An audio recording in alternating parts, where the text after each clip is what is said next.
حضرت اویس قرنی نام سنا ہوگا، بہت بڑے بزرگ ہیں، اللہ کے ولی ہیں، اللہ والے ہیں، حضور اکرم صلی اللہ علیہ وسلم کی زندگی میں موجود تھے لیکن صحابی کا درجہ نہیں مل سکا۔ صحابی کس کو کہتے ہیں؟ صحابی کی تعریف کیا ہے؟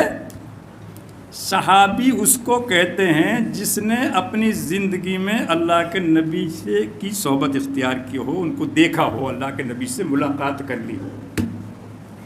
جس نے اللہ کے نبی سے اپنی زندگی میں ملاقات کر لی وہ صحابی ہے ایمان کی حالت میں۔ ایمان کی حالت میں جس نے ہمارے نبی کو دیکھ لیا اس کو صحابی کہتے ہیں۔ یہ یمن میں تھے حضرت اویس قرنی، لیکن ان کی ایک بوڑھی ضعیف ماں تھی اور اس ماں کی خدمت اتنا کرتے تھے کہ اس کو ایک پل بھی یہ اس سے الگ نہیں ہوتے تھے۔ من بہت چاہتا تھا کہ میں مدینہ جا کر کے اللہ کے نبی کی صحبت میں کچھ وقت گزاروں، لیکن ماں کو چھوڑ کر جانا گوارا نہیں کیا۔ بہت بار ایسے موقع آئے، ساتھی آئے وہاں سے، لیکن ماں کی وجہ سے نہ آ سکے اور اللہ کے نبی سے ملاقات نہ کر سکے۔ اویس قرنی بہت بڑے مشہور اللہ کے درویش ہیں۔ حضور اکرم صلی اللہ علیہ وسلم کہ آخری جب زمانہ آیا، آخری دور آیا، اللہ کے نبی نے حضرت عمر رضی اللہ تعالی عنہ سے فرمایا کہ اے عمر، تیرے زمانے میں اویس قرنی نام کا ایک شخص حج کرنے آئے گا۔ ابھی تو وہ حج کرنے بھی نہیں آ رہا، کیونکہ اس کی ماں جب تک ہے اس کی خدمت کرنے والا کوئی نہیں ہے، اس وجہ سے وہ ماں کی وجہ سے وہاں سے نہیں آ پا رہا ہے۔ لیکن تیرے زمانے میں اس کی ماں نہیں رہے گی اور پھر وہ حج کرنے آئے گا، اور اس کو تلاش کر لینا اور اس سے دعا کرا لینا۔ اس کی دعا ٹالی نہیں جاتی ہے، اللہ تعالیٰ اس کی دعا کو ٹالتا نہیں ہے۔ حضرت عمر رضی اللہ تعالیٰ عنہ اس کو حج کے موقع پر تلاش کرتے رہتے تھے۔ ایک سال حضرت عمر رضی اللہ تعالیٰ عنہ نے ایک ترکیب لگائی کہ ویسے کیسے ملے گا، کافی لوگ ہوتے ہیں، ویسے تو اس زمانے میں بہت کم لوگ ہوتے تھے لیکن پھر بھی ہر ملک کے لوگ 1500 تو ہوتے ہی تھے۔ اس نے امیر المومنین تھے، اس وقت خلیفہ تھے، انہوں نے حکم دیا کہ یمن کے لوگ سب ایک سائیڈ میں ہو جائیں،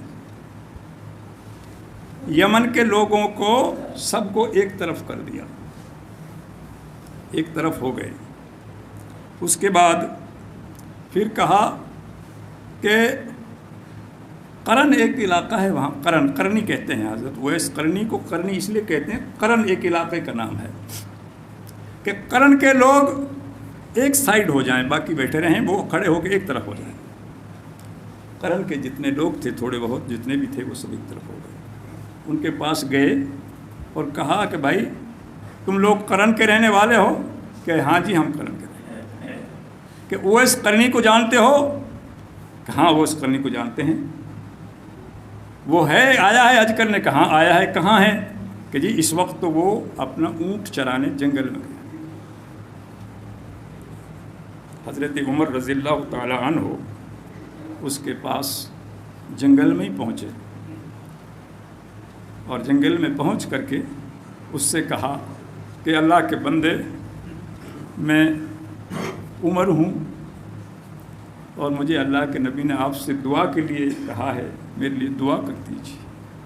حضرت اویس قرنی نے حضرت عمر کے لیے دعا کی۔ یہ امیر المومنین ہے، حضرت عمر کوئی معمولی شخصیت نہیں ہے، کوئی معمولی ہستی نہیں ہے۔ حضرت عمر رضی اللہ تعالی عنہ جو دعا کرا رہے ہیں اویس قرنی سے، اور اویس قرنی معمولی آدمی ہیں، عام انسان ہیں، لیکن برکت کیا ہے؟ ماں کی خدمت کی۔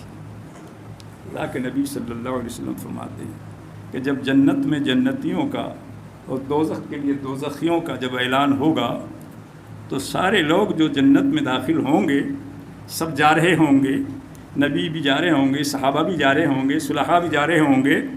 حضرت اویس قرنی رحمۃ اللہ علیہ جب دروازے پر پہنچیں گے تو ان کو رکوا دیا جائے گا.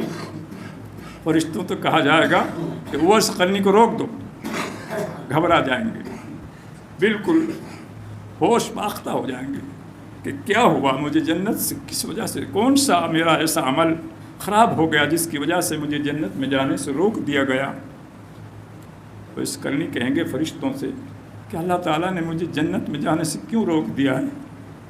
اللہ تعالیٰ فرمائے گا اے اویس اپنے پیچھے دیکھو، پیچھے مڑ کر دیکھو، لاکھوں لوگ جن کا جہنم کے لیے فیصلہ ہو چکا تھا، جن کو جہنم میں بھیجا جا رہا تھا، جو دوزخی لوگ تھے، جو دوزخ میں ڈالے جانے والے تھے، کہ تیرے پیچھے دیکھو، آج ہم تجھے تیری ماں کی خدمت کا صلہ یہ دینا چاہتے ہیں، جہاں تک تیری نظر جاتی ہے ان تمام لوگوں کو ہم جہنم سے چھٹکارا دے کر جنت میں داخل کرنے والے ہیں.